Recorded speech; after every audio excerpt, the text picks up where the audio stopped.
Welcome back to Friday Nights in Athens. I'm Brooke Evans. I'm joined by head coach of Clarke Central, Coach Perno. Coach Perno, you guys are leading by 3 going to halftime right now. You're trading scores, going back and forth. What are you adjusting in the second half to slow them down? I don't know. We got a lot of guys in the secondary out, and we're trying some young guys, and we just can't slow down their explosive plays. We're moving the ball better on offense after that first drive, and then we done what we needed to do, but we got to figure a way to slow them down. For sure. And on a positive, like you said, your touchdowns are coming from big explosive plays. What's going right on the offense side? Just a little bit of everything. Guys, we're able to run the ball a little bit, and that's opening up some throwing lanes, and hopefully we can hit a couple more big plays like we did in the first half. Definitely. Well, good luck in the second half, Coach. Thank you. Thanks, Brooke. It's been an exciting first half here at Clarke Central High School. Welcome in to the halftime show of Friday Night in Athens. I'm Patrick Cassidy, joined alongside Taff Gant, Rafa Cruz, and we are here to break down what we just saw as a 22-19 first half. That was a pretty wild scoring affair. Yeah, it was a great first half. Lots of action on both sides, and it's looking like it's going to set up for a great finish. And so, Rafa, when we look at how Flowery Branch comes out, they come out strong, and then they started scoring in bunches. Oh, yeah. You know, Josh Oliver has been wheeling and dealing this first half. He starts off picking apart the defense, 6 for 7 on that first drive, finishes it off with a rushing touchdown, then brings it all the way down the field again, but throws that red zone interception, but then comes back with 2 dimes to Jeremiah Ware, one 80-yard touchdown and one 60-yard touchdown, both to Jeremiah Ware. And it's been an offensive explosion on both sides, but particularly Flowery Branch right now. And for Clarke Central, it was a little slow start for Corey Watkins Jr., but he really got things going later in that first half. Yeah, after the slow start, Clarke definitely established the run game a good bit. They rushed for over 100 yards in that first half.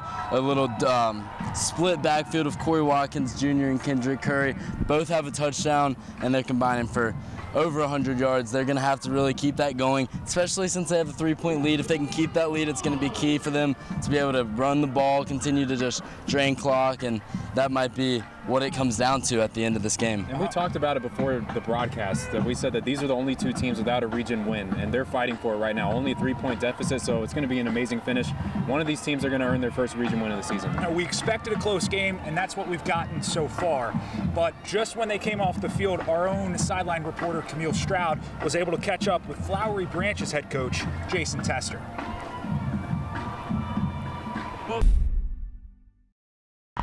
Coach, your defense just led into halftime with an interception. How big of a deal is that for them? Getting stops is the name of the game for us, and obviously we didn't get enough of them the first half, but our offense has picked us up. We told them it's going to be a battle, a heavyweight bout, so we got to keep throwing punches and got to be able to answer and just play more sound defensively. We're not tackling well, but we'll clean it up.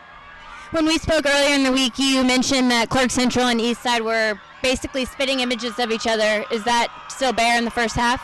Yeah, I think Eastside's a little bigger, but Clarke's definitely they're tough. They play hard. They're a good football team. So we got to go in and make some adjustments and come out and play our best football. All right, thanks, Coach. Good luck in the second half. Next, we welcome on Clarke Central flag football head coach Sherelle Pass to discuss her program.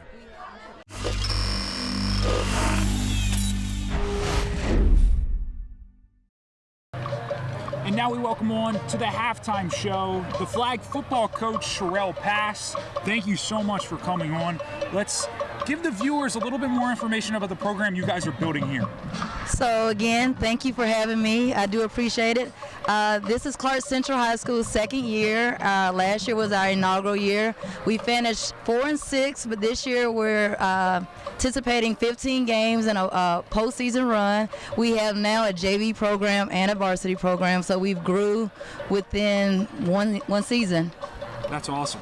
And outside of just the parents supporting the kids in the program, what has the support been with just the school, faculty, all that? It's been a blessing. Like, legitimately, everybody's taking board. We actually just started a fundraiser 2 days ago, and we're already at $10,000. So legitimately, a lot of people are buying into what we're doing here at Clarke Central. That's awesome. So we can't have a football coach come on to the halftime show and not get your opinion on the game that we're covering right now. Clarke Central's up. What's the thoughts? I want them to finish and stay strong. I'm proud of a few of my students. I got a close action of one student in particular, Jamarian Davis. Go Mook Mook. So He just got the last touchdown. he did, number 14. Well, that's awesome. Thank you so much for coming on, Sherelle, and best of luck the rest of the season. Thank you. Thank you. Next up, your analysts Rafa Cruz and Taf Gant return to the show to break down what's going on around the 8.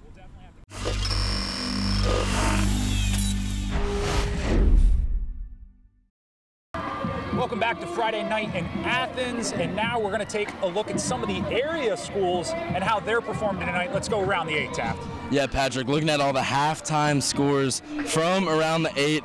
First off, Cedar Shoals trailing Cherokee Bluff 28-9 right now. Athens Christian also trailing 29-0 to Loganville Christian. But Oconee does have the lead currently over Hebron Christian 9-7. Those are the 3 home games we have for you. Now let's take a look at the away games. Prince Avenue in a shocking first half, trailing Mary Persons 35-14. Wow, that's really shocking. I mean, this is a Prince Avenue team that handled Mary Persons 47-17 last year, but we said it before the game. Prince Avenue is very comfortable at home. And not to mention, it's a Prince Avenue team that we haven't seen struggle this year yet. Not at So all. that's Since surprising. last year. Yeah, that's a surprising score to hear, Taft. However, North Oconee is handling their business, leading 24-0 over North Hall, and that is certainly a good sign from the Titans because some of those coaches were telling us last week that this is their biggest game of the season.